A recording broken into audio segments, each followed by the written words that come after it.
lucky that we have had a reduction, certainly in the number of dead birds reported and the number of positive results in the last few weeks.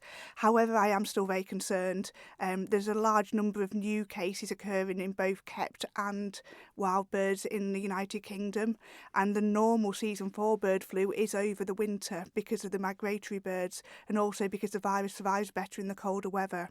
So I have a feeling this may be, unfortunately, a lapse, and that we will have, further outbreaks in the winter months. And of course, you mentioned the UK. There's been warnings there. There could even be things like turkey shortages this Christmas. Yeah, I mean, it certainly is a concern.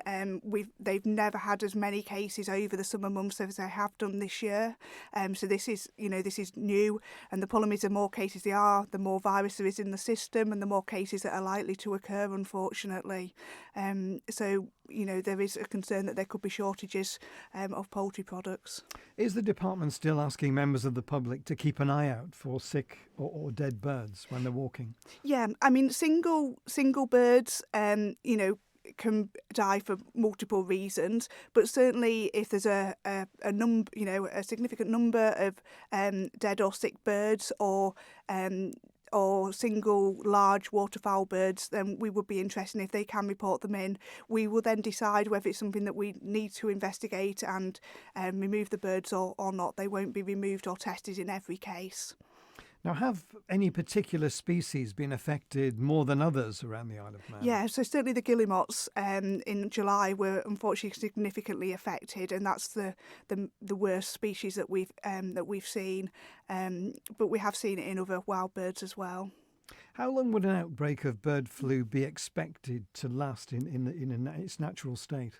I mean, to be honest with you, I think certainly in the UK, I think it's continuous now. So there's bird flu just continuously circulating in the wild bird population.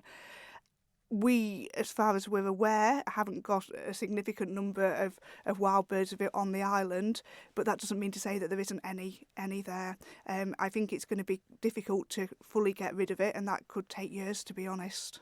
And are poultry breeders or poultry keepers on the Isle of Man, are they having to adhere to any particular restrictions at this stage? No, so there's no restrictions in place at the moment, but I would strongly advise them to really consider about their biosecurity. The main thing they need to do is keep their birds away from wild birds and wild birds drop-ins. So they need to do everything they can to protect their own birds.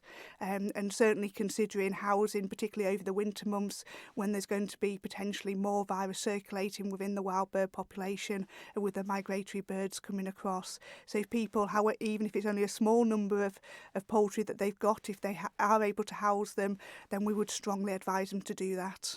Now, human flu, it changes every year. It comes in different forms. Is that the case with bird flu as well? Are there similarities? Yeah, so there certainly are different strains of bird flu. The one that has been circulating on the Isle of Man is the same as the one that's been circulating in the UK in the last few months. But there are different strains that can be more pathogenic and can affect some species more than others.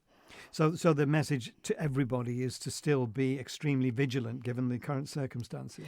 Yes. I mean, the risk to human health is still very, very low, and certainly eating eggs and well-cooked poultry is very safe to do.